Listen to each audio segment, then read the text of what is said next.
Good morning students. मैं आपको नेताजी का चश्मा पढ़ा रही हूँ। अभी तक का मैंने आपको नेताजी के बारे में बताया था और हलदार साहब के बताया था कि हर 15 दिन कंपनी के काम के सिलसिले में उस कस्बे से गुजरते थे। हलदार जब से पहली बार इस कस्बे से गुजरे तो उन्होंने नेताजी की मूर्ति देखी थी। कस्बा बहुत बड़ा नहीं था, कुछ मक्के मकान, एक बाज़ार, लड़के और लड़कियों का एक एक स्कूल, सीमेंट का छोटा सा कारखाना और 2 ओपन एयर सिनेमा घर और नगर पालिकाएँ थीं। नगर पालिकाएँ इस कस्बे में कुछ ना कुछ छोटे मोटे कार्य किया करती थी। उन्होंने ही क्या किया था कि ये कहानी एक प्रतिमा के बारे में है। उन्होंने ही उस छोटे से कस्बे के चौराहे पर नेताजी के संगमरमर से पत्थर से बनी नेताजी सुभाष चंद्र बोस की प्रतिमा लगवा दी थी। प्रतिमा कहते हैं मूर्ति। आज इससे आगे मैं बता रही हूँ। मूर्ति संगमरमर की थी। टोपी की नोक से कोट के दूसरे बटन तक 2 फुट ऊंची थी। क्या है? टोपी की नोक से कोट के दूसरे बटन तक का उसकी ऊंचाई 2 फुट थी, जिसे कहते हैं बस्ट। बस्ट कहते हैं मुख एवं छाती के ऊपरी भाग में बनाएगी आकृति। जो मुख और छाती के ऊपर के भाग में आकृति बनाई जाती है उसे बस्ट कहा जाता है। और सुंदर थी। नेताजी सुंदर लग रहे थे। कुछ मायूस और कमसीन। कमसीन कहते हैं सुंदर, कमसीन भी क्या कहते हैं? सुंदर। फौजी वर्दी में थे। उन्होंने फौजी वर्दी पहनी थी।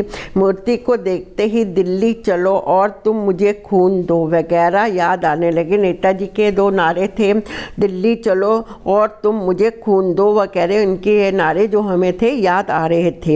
इस दृष्टि से ये सफल और सराहनीय प्रयास था। ये प्रयास बहुत ही अच्छा था।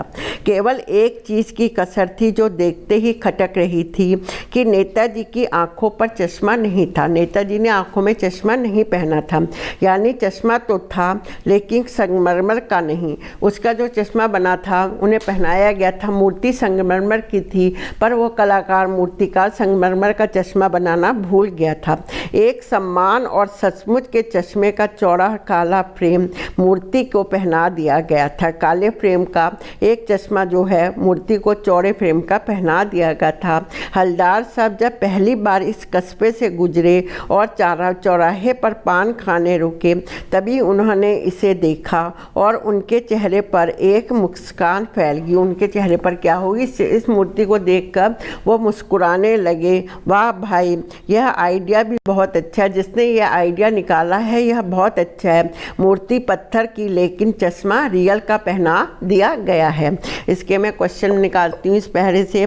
मूर्तिकार के प्रयास को सफल और सराहनीय क्यों कहा गया है? ये पहला क्वेश्चन है। इसका उत्तर है मूर्तिकार के प्रयास को सफल और सराहनीय इसलिए कहा गया है क्योंकि संगमरमर की बनी 2 फुट की मूर्ति बस्ट और सुंदर थी। दूसरा पॉइंट है इसका, नेताजी की मूर्ति उनकी मायूसियत और सुंदरता प्रकट कर रही थी। तीसरा है संगमरमर की मूर्ति उनकी फौजी वर्दी में बहुत ही सुंदर लग रही थी। दूसरा है मूर्ति लोगों में राष्ट्र प्रेम की भावना जगाने में सक्षम थी। कैसे? संगमरमर की मूर्ति जो नेताजी को फौजी वर्दी में प्रस्तुत कर रही थी, दिल्ली चलो, तुम मुझे खून दो, मैं तुम्हें आज़ादी दूंगा आदि नारों की याद दिला देती थी। इससे स्वाधीनता हेतु किए गए नेताजी के संघर्ष और राष्ट्र प्रेम की यादें ताज़ी हो जाती हैं। इससे लोगों में भी राष्ट्र प्रेम की भावना जाग उठती है। तीसरा है हलदार साहब के चेहरे पर मुस्कुराहट फहराने का क्या कारण था?